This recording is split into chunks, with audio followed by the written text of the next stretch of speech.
Now, who might this be? If the devil guides us, if God guides us, then perhaps I could accept that this was fate. Then it makes sense that I am here. Is anyone there? I've lost my way. Would you please be so kind as to spare me a little food? Ha, there it is. There comes the poor little offering. He never learned. They just keep coming again and again. The mansion keeps granting my wish. I would be glad to provide you some food. And you are welcome to stay the night, get some rest. I will have a room prepared.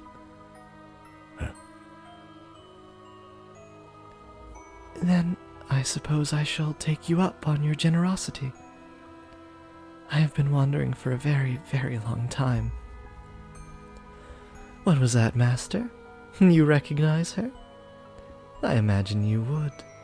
That white hair, those red eyes, skin the color of freshly fallen snow, and that flawlessly beautiful visage. You could not possibly mistake her for anyone else. And no, it is not someone who happens to resemble her. I can understand why you would be surprised, Master. At first, I could hardly believe my own eyes. The wanderer knocking on the door that day was the very same fair-skinned young woman who visited the mansion so many years earlier. The white-haired girl must have spent many, many a night in the forest. Her crystalline skin was covered in red scratches from where she had brushed against stray branches and tree bark. She had even lost her shoes and was standing there barefooted, looking quite disheartened. But that did not make her any less beautiful. In fact, you could just imagine the dense forest canopy parting to allow the sun to shine down upon her. I got so excited there I ran out of breath. One of my friends I'm playing this with, we've just finished the third door. He insists that the maid is in Lesbians with the white-haired girl, which, I mean, yeah, the text fully supports that reading. The beast appeared surprised by her angelic beauty as well. It seemed as though all the madness drained from him in that moment. He said nothing, but his eyes told all. He was entranced by the sight of her ruby-red irises and her pure white hair. Pardon? I am a beast. This is what I asked for. Something to quench my thirst. You're allowed to be happy. But as I said, it was only for a moment. So rejoice. Imagine just how gratifying it will be to see such a beautiful woman writhing in the throes of death.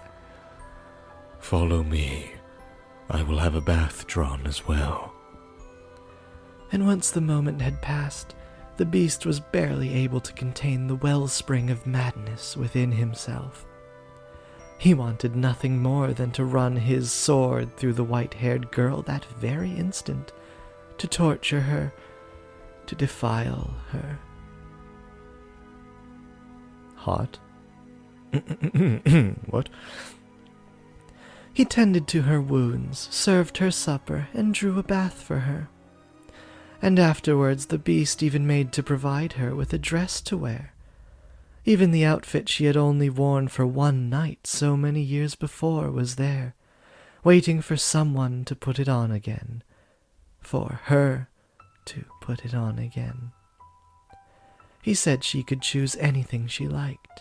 She, being such a modest young woman, said she needed not of such fine attire. And what a shame that was. I too wished to see her in a dress once more. Dude, what would you call this? a gown, maybe. But she's fucking beautiful here, actually. She's stunning. I think this is my favorite look for her. Yeah.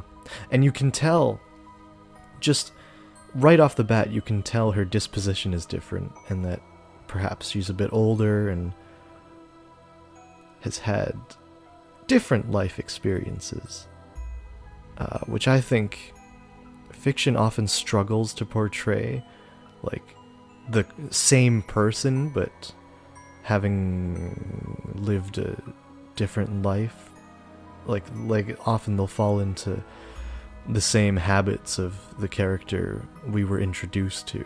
But, you know, nurture plays a gigantic, if not a bigger role than nature does in how a person develops, I believe. So it's just cool to see that in full force and done with such nuance, you know. I could be getting a bit ahead of myself, but that was my immediate first impression when first reading this, and the fact that that was such a strong first impression just speaks to how well this is conveyed. I need not such fine clothing. You needn't be modest. No, that's not why. Are they not to your liking, then? Look at how fucking beautiful she is, man. Even a grimacing face, like, wow. No, my apologies. You are very generous. Foolish girl. Smiling and calling me generous? I was simply imagining what a pretty sight it would be. The sight of her fresh blood splattered on it. The sight of her life slipping away in it. I am glad that after wandering for so long, I ended up here in this mansion. And in a few hours, you'll be feeling the exact opposite. Get all the rest you need. I shall see you again in the morning. I thank you. Whew. Bestia made his way out of the girl's bedchamber. His mask came crumbling off after only taking a few steps.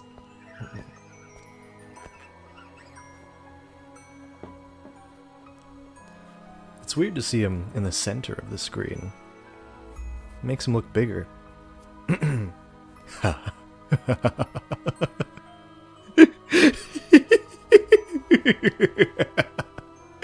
There! That's precisely what I wanted! Just imagining how such a beautiful woman will scream. How she'll beg for her life. Hey, are you there? The mansion has given me the perfect offering. Hey! Is she not here?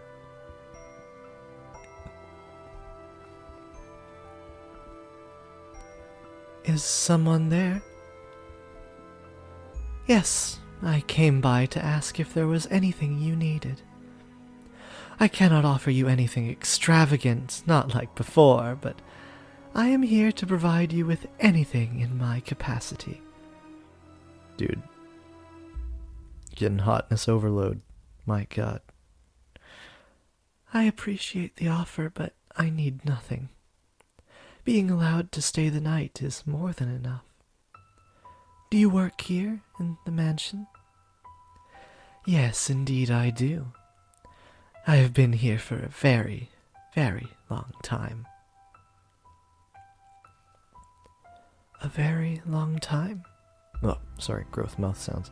Gross mouth sounds. It's early in the morning. It happens. You might think this an odd question, but have we met before?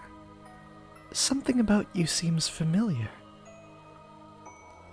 And I get the feeling I have been in this mansion before. Yes, we have met. It was quite some time ago, though. When was it?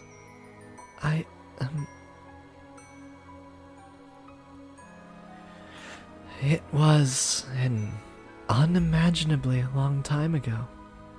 Do you remember a boy and girl with flaxen hair? Flaxen hair. I apologize, my memory fails me. Do you not remember me either? I see. You should probably not push yourself to remember then. There were joyous times and there were less than joyous times. But would you be so kind as to answer one question? What might your name be? My name is... I see. So you are... Again. You should get some rest. I will make tea for you in the morning. Also, go on, close your eyes.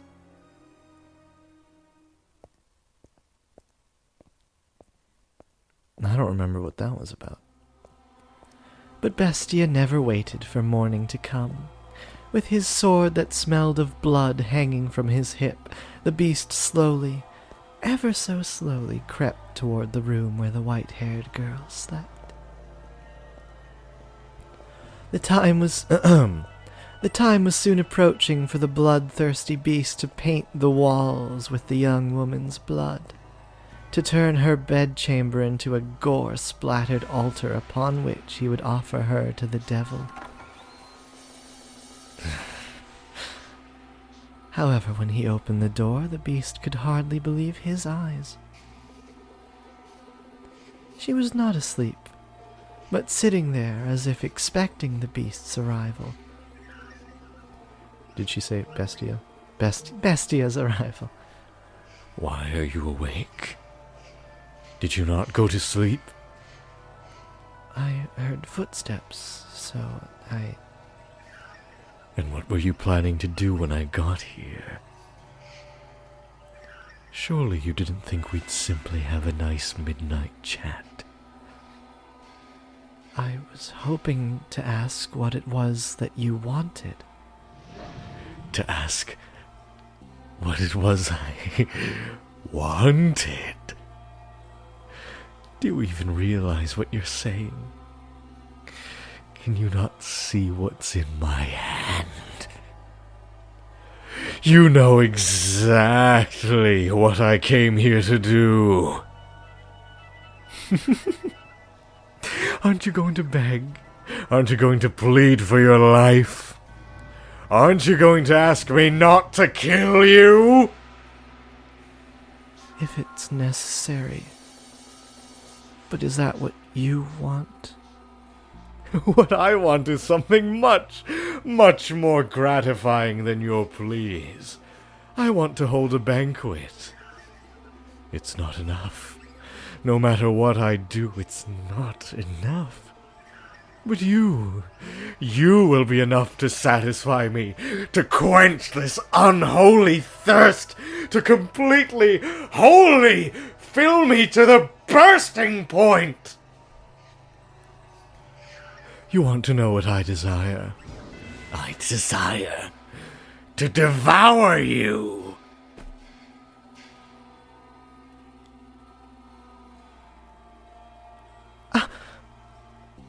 Bestia shoved the girl back, slamming her into the mattress.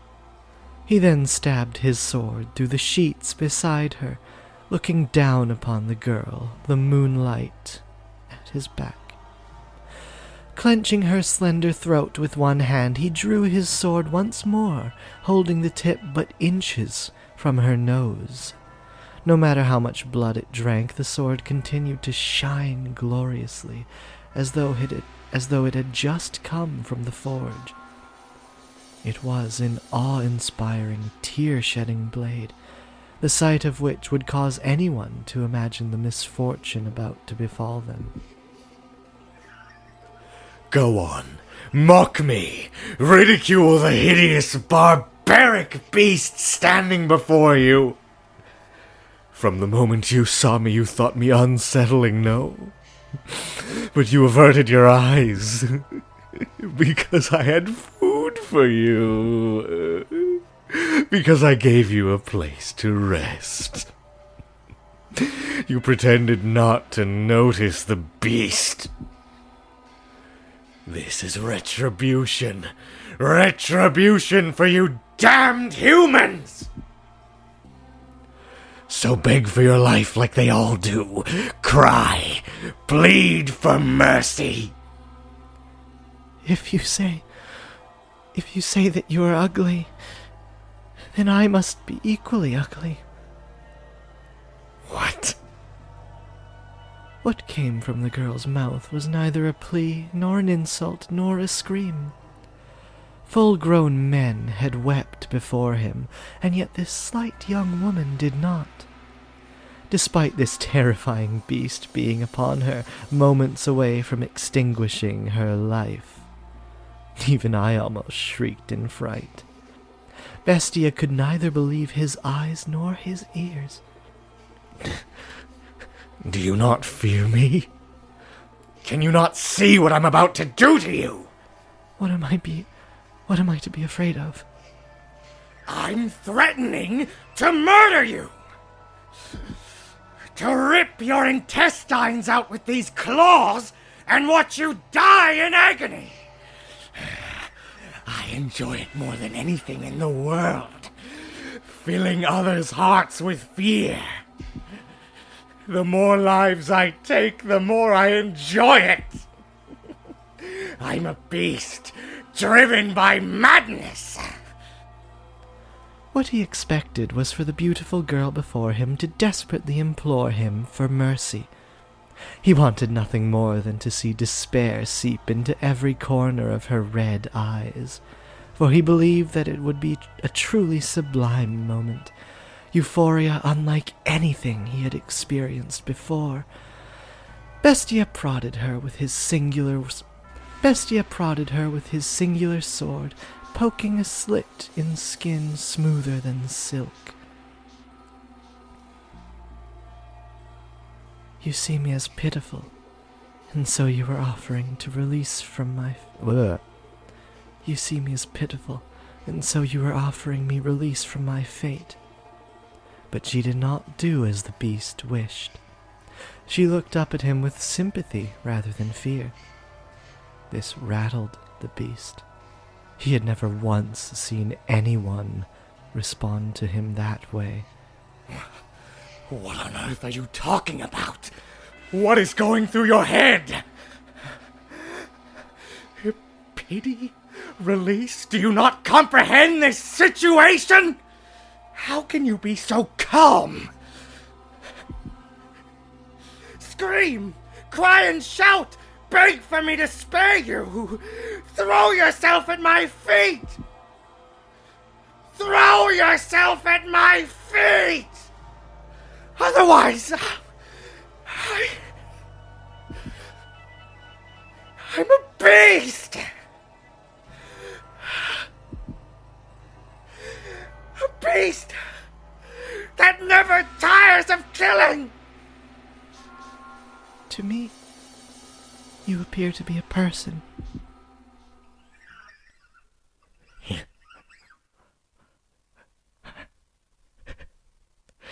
You're lying. You listen to the things I say, and you respond with your own words. I was taught how to speak.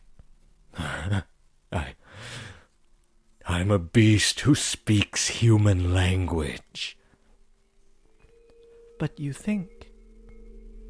You use your mind to come up with responses, and you hesitate. If I'm human, then why do they disparage me so? Why do they reject me and try to kill me. Because I'm a beast. A repulsive beast. That's why, isn't it?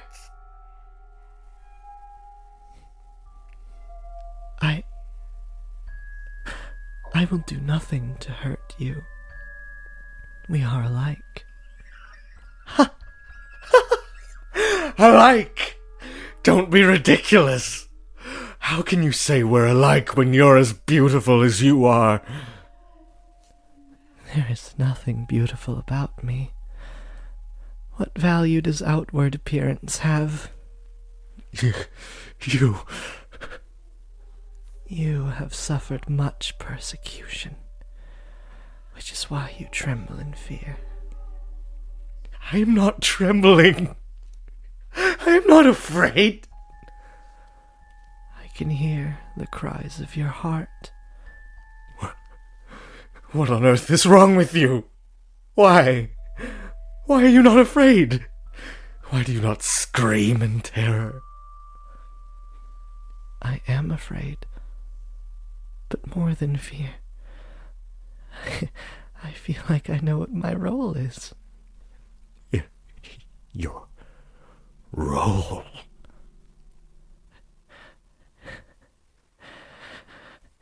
If you will have me, then I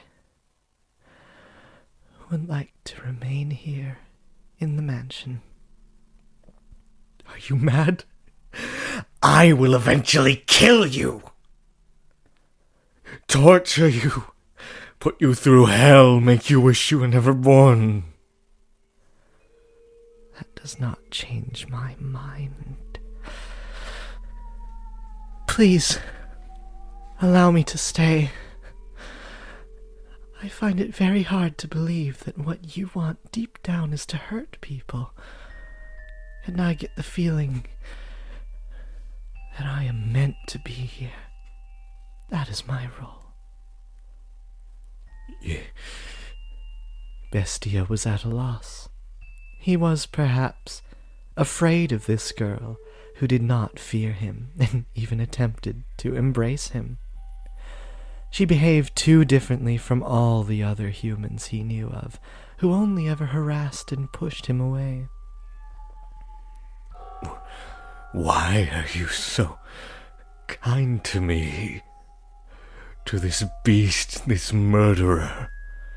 I love how this is such a reversal of the Mel white-haired girl scene where the one who's insecure is on top and the one who wants to embrace the other person is on the bottom. Bestia's sword slipped from his hand, hitting the hard floor with a metallic whine. When the sound died down, the white-haired girl extended her hands for the beast with the utmost of affability.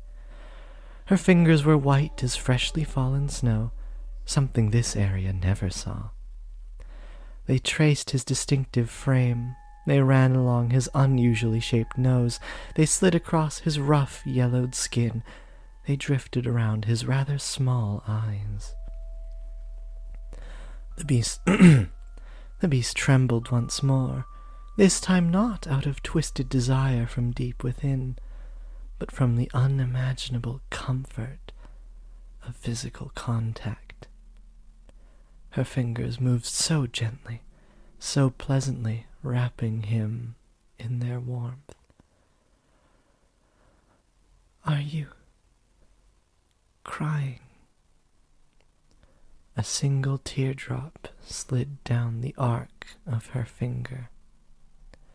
Looking into her clear eyes, Bestia came to a realization, and at the same time he felt somewhat dismayed. You are without sight. Taken in the throes of his primal urges, the beast had not noticed, but there was an emptiness in the girl's eyes. She appeared to be gazing far into the distance, not focused on the man despite being close enough to touch him. Tears had begun running down Bestia's cheeks earlier, when she had called him a person. But it was not until one of those droplets had slid across the back of her finger that she had realized. She would indeed have no need of extravagant dresses. After all, she could not see what she was wearing. That is correct. I am blind. But whoever decided that reality is only that which can be seen? I know not what appearance I have. In the darkness, everything is as one. There is no difference between man and beast. If you are a beast, then I too must be a beast. To call the girl a beast would be paramount to eating sugar and insisting it was salt. Do pardon the trite analogy, please. Gay. But you know rather well, Master, that the white-haired girl was not at all what you would call a beast. Not simply in appearance, but all the way down to her core. There was nothing beastly about her. I would beg to differ, man. Someone this fucking rad and accepting and willing to embrace all around her. That is a type of beast. And I forgot just how much I was attracted to this particular white-haired girl. My God. Her words brought him faint pain, but the beast still felt on some level that he wanted to keep her at his side, to see what would happen. His next words were in large part impulsive. I am grateful that you cannot see. How beautiful was that?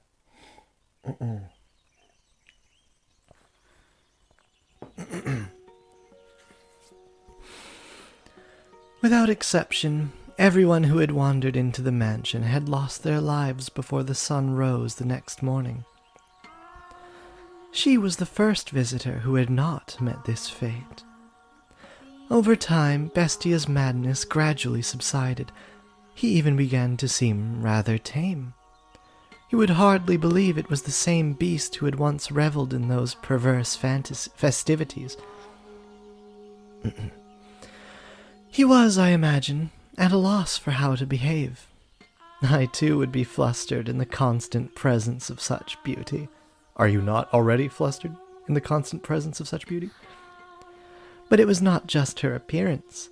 She had wished to live with him, a beast who had committed countless atrocities. Perplexing indeed. What is the matter?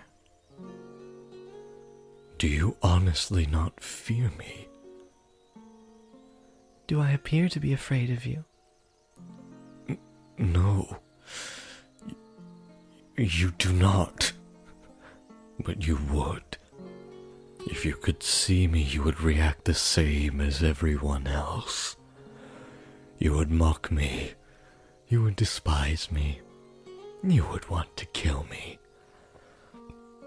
You don't know what I've done because you can't see. I enjoyed it. I basked in their terror. So why do I not want you to find out?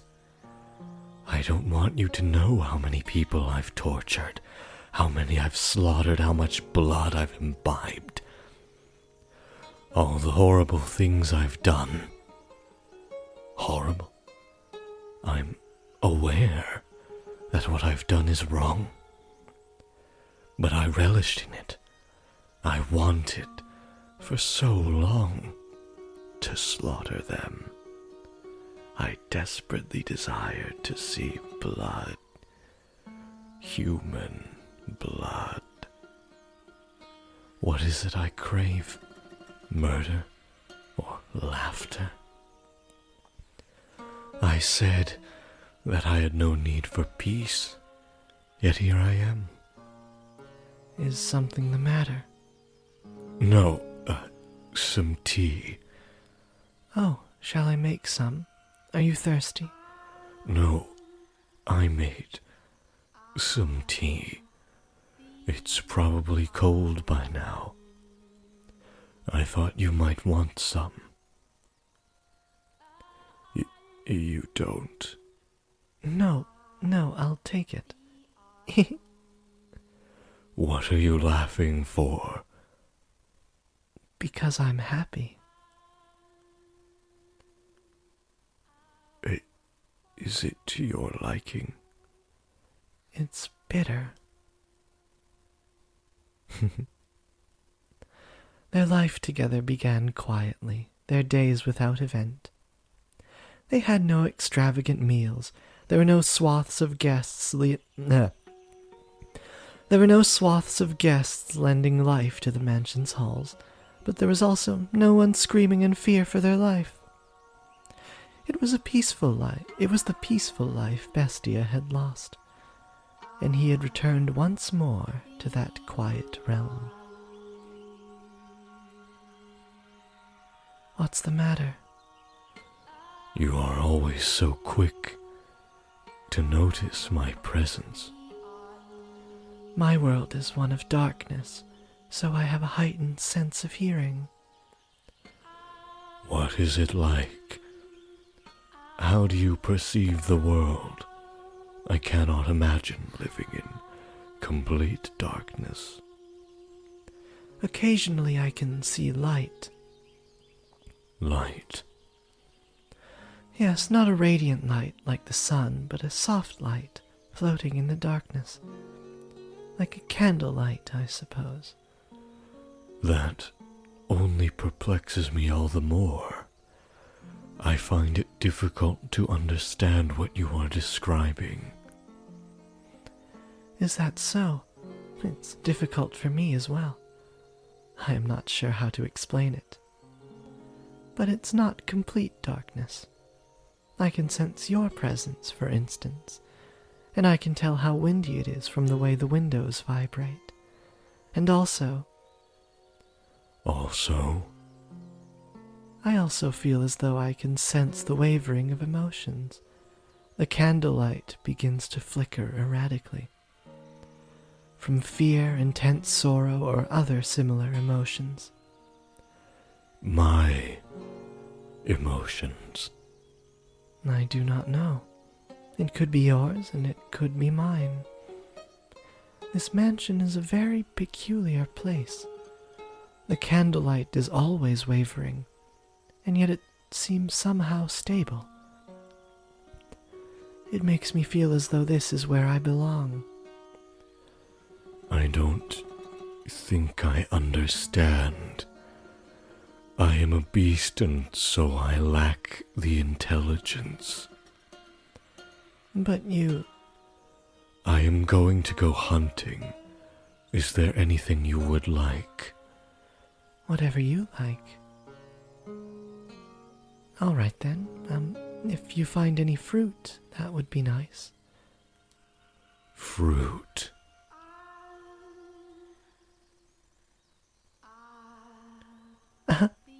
It's sour. You picked it before it was ripe. I didn't know. Is that a bad thing? I don't know anything.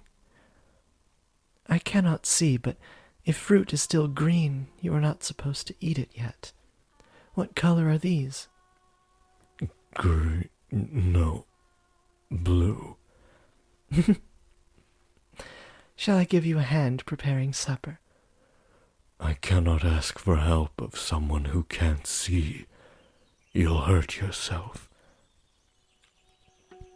It's so interesting that still ingrained in him are these societal niceties, even with what he's done to people. That's just so cool, and speaks to elements of his character that we have not quite unearthed just yet. Don't worry, I can tell for the most part where things are by touch and sound. Are you worried? Worried?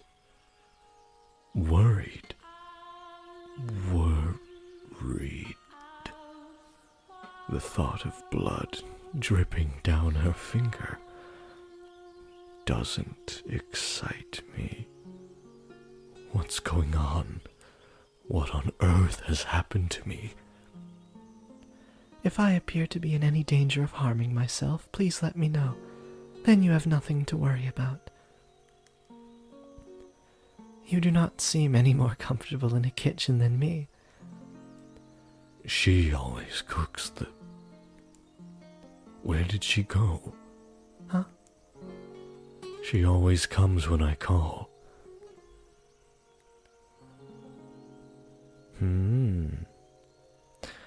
I had hidden myself away.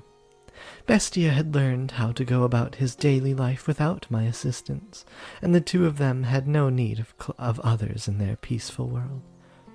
Oh my, what is the matter, master? I was not lonely at all, no. It was an absolute pleasure simply watching them. I mean that. It was not my role to be at his side, nor was I the one to be at hers. If she could make Bestia into the master of the house, then my presence was unnecessary.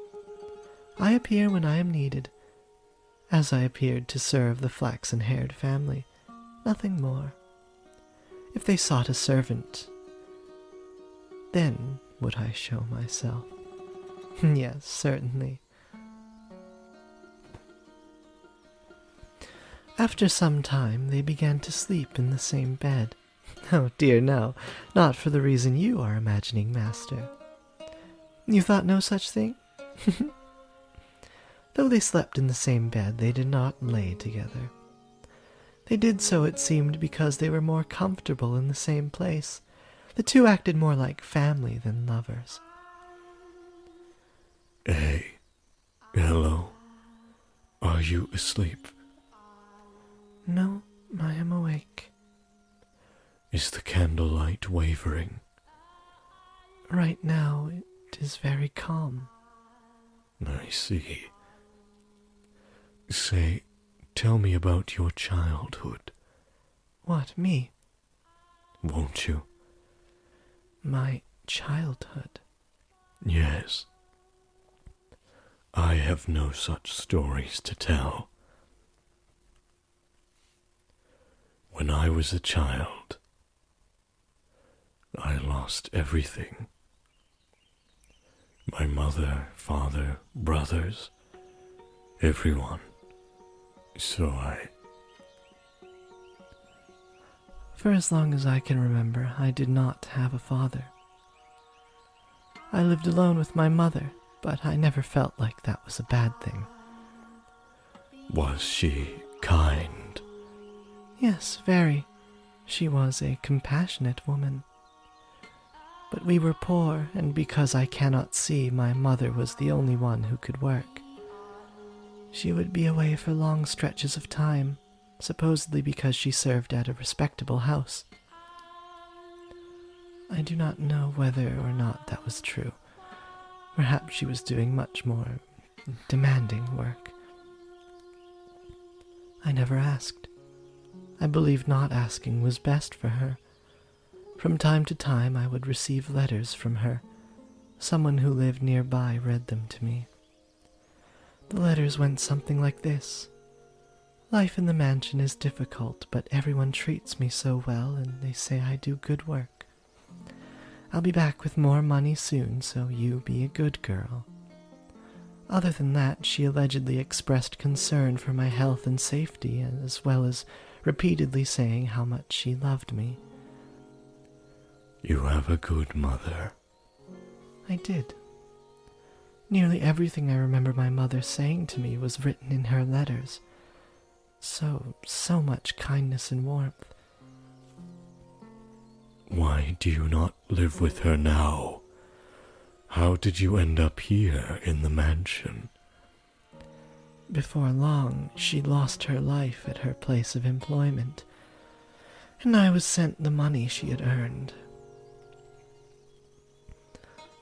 It was, I imagine, enough to survive on. When my mother was alive, she often lamented my blindness. If only you could see, she would say, I could show you just how extraordinary this world is. So I decided to visit a renowned physician in order to fulfill my mother's dream. A physician in this country. However, upon examining me, he said he could not restore my sight. Dejected, I was on my way back home when bandits attacked. They robbed me of the money I brought to pay for my treatment. And I lost everything my mother saved for me, the money she gave her life to earn for me. I failed to repay her for anything she did, which cast a dark cloud over my heart. My world has always been wrapped in darkness, but at that moment, I was in the deepest abyss. There was not even a speck of light. I was at a complete loss. With nowhere to go, I simply wandered, no destination in mind. And that was when I miraculously arrived at this mansion. It was as if it had summoned me here. You were being summoned by the mansion to fulfill my craving. But it didn't end up that way. I wonder if the mansion is disappointed. I see. I apologize for not having a brighter tale to tell. I imagine you were hoping to hear joyful childhood memories. No. Did they hurt you? Pardon? The bandits. When they attacked, were you hurt? You are so compassionate. I am no such thing. I am not compassionate. I was perfectly fine. I took a few scratches, but nothing you need worry about. I see. I believe that I am happy now. I was unable to regain my sight, and I haven't the money to return home. But I believe I left in order to come here. Is your life right now happy? I am terrified, am volatile, am growing accustomed to this woman's comfort. Am afraid of losing her. A beast should not have these feelings. A murderous beast. Take this. What is... It makes a good gift, supposedly. I was planning to throw it out when I learned that, but I couldn't. I felt like I was meant to give it to someone. That could only be you. It is a fake white rose. A white rose accessory? Do you not want it? No, I do. I just... For some reason... Never mind. Thank you. I appreciate it.